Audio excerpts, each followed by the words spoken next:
Yeah, I love like the idea of a country on the internet because realistically speaking, I, even though I'm a US citizen, may have a lot more in common with somebody living in, India than I do with like another American, right? It's just like in the nature of like existence on the internet and the community that you have on the internet. Like I might have a lot more in common with that person than I would with somebody in the US, even though we're from the same geographic area. So it makes sense to sort of like group ourselves in a new way on top of like a digital and an internet infrastructure. The Hmm. question there becomes what, like, how do you decide who gets access to that, right? Because if you make it something that anyone and everyone can use, it can kind of like make it not as useful, right? So have you kind of thought about like what are some of the criteria that somebody would have to have in order to be a citizen of whatever this digital country might be, right? So for like a US scenarios, like the old structure might be like I'm born in the US. So as silly Hmm. as of an idea that might be, that just because you're born in a country, that is one of the criteria that the US uses in order to then produce passports and citizenship for those people. So what might be those criteria for a digital country? Yeah, so we have not landed on this, but I can tell the kind of criteria. So it obviously won't Mm-hmm. be which patch of the planet you were born on. That's kind of ridiculous when you think of an internet country, but it will, so what will it be instead? It will be some kind of requirement, commitment to how you you know want to be in the world, right? It's going to be like a behavior commitment or a character based commitment. Like that's the kind of thing that it will be, and that it makes more sense to be. And difference from another country, it's that those can also be revoked, right? It can be ended, Mm-hmm. voluntarily ended, but it can also be revoked, such a membership, much more easily. It's in the olden days people could banish people, but it just seems so incredibly difficult when every place on the planet has their own nation state.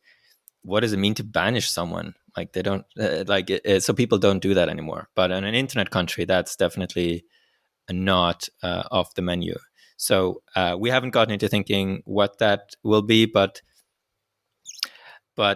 it is a fascinating thing to think about, and clearly one of the trends I foresee coming in the next decade is the rise of these moral communities, where people on the internet who congregate around certain vision and values, to use a kind of company analogy, um, will band together and do that, and that the most successful will rise to the top, and clearly that can be part of what a country on the internet is, although we probably won't go too heavily in that direction, because we're also providing a service, right?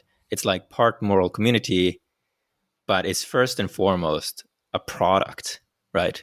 It's like that's the primary thing we have to figure out and want to do well, is solving people's problems, shared problems that people have, everyone has, um, and and then this other part will be more in the background and very light. But I clearly, there's clearly a lot of potential there as well. Yeah, I think one of the like the interesting like ways that this could be solved, and I've heard this pitched elsewhere, sort of like what Reddit does with like karma points, right? Is like that certain users, the more value that they provide inside of the community, the more karma points they get, and it would be sort of like almost like a pre-citizenship and then citizenship, where you need like I don't know, like 1,000 karma points to get like access to that citizenship. But then this is kind of like where you do like pros and cons, because then you really stand to kind of open up a whole like Black Mirror can of worms, where it's like we're all grading each other, and like you don't want to like get like 4 stars or opposed to 5 stars. I don't know if you've seen that Black Mirror episode, Yeah, I but have. it's like Yeah. it's going to be a very interesting, like how do you do that, like how do you decide who is valuable enough of a member to be admitted into your society? Yeah. No, I mean, but I do think this comes down to a value judgment, and you know, my impression is that what the Black Mirror concern is real, and a lot of these states who seem to be kind of sprinting into this like social credit systems, like China, it's too gleeful and it's not thoughtful enough, sort of. So Hmm. you know, and this is like why we created Plumia, is that we were like, okay, we have the possibility to create new social structures, and the technology is already there, and someone has to do it, but we're gonna do it in a non-dystopian way. Like, that's number one. Like, that's why we want to be thoughtful about it. That's why we're starting with the research project instead of sprinting into it, and we're focusing on solving problems first, before, you know, we're thinking about optimizing humanity. Uh, so that's, you know, I do think that with the right approach, you know, you can avoid those dystopian traps that create, you know, societies which, you know, maybe nobody litters, but there's like, you know, there's no humility or there's no freedom left, and you know, it's just not worth it. So we kind of want to set up a system that where the most important things that everyone agrees on and is something they pre-enter into, they know when they're entering into it, you know, that's one part you can qualify this the social contract. uh, but it's done in a way where we're trying very hard to preserve values that people care about the most, and to do that in a careful, thoughtful, uh, light way.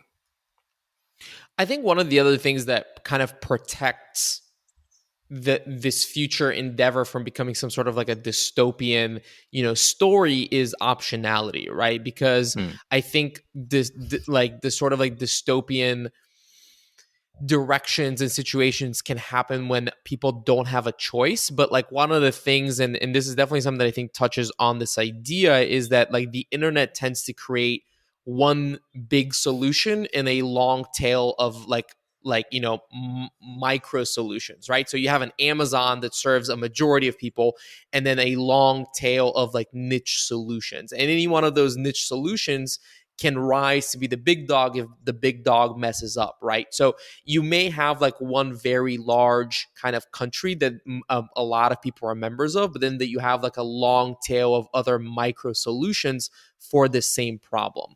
What do you think about that in terms of like from what the research has shown? Yeah. Uh, so I do think that is, you know, broadly correct. That two of the things that are seen, you know, repeatedly on the internet is that market size goes up from local to global, and network effect seems to be the thing that overrides in the long run. And I don't know if you've ever heard about this poem by Scott Alexander on Moloch.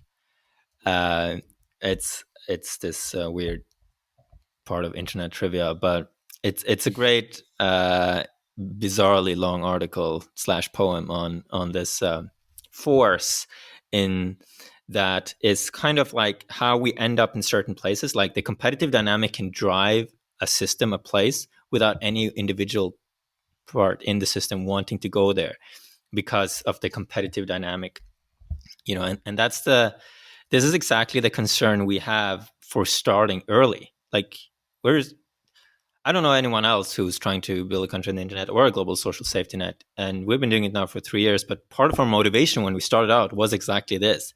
If we don't do it now and get like far ahead with something good, somebody is going to stumble into something dystopian via this competitive dynamic of just, you know, optimizing for, you know, some weird thing that just succeeds in growing, you know, I don't know, engagement. And you get this like thing that grows, but it's not good. um, and but then they get the network effect advantage and becomes the biggest. So I do think this is why this is such a crucial time to build this. Is I do think it is correct that the internet tends towards this, like there's a big market, network effects. If there are some, and there clearly is some in a country, uh, we you know, that will tend to being one that is much bigger than the others, and therefore it's critically important that whatever that is good.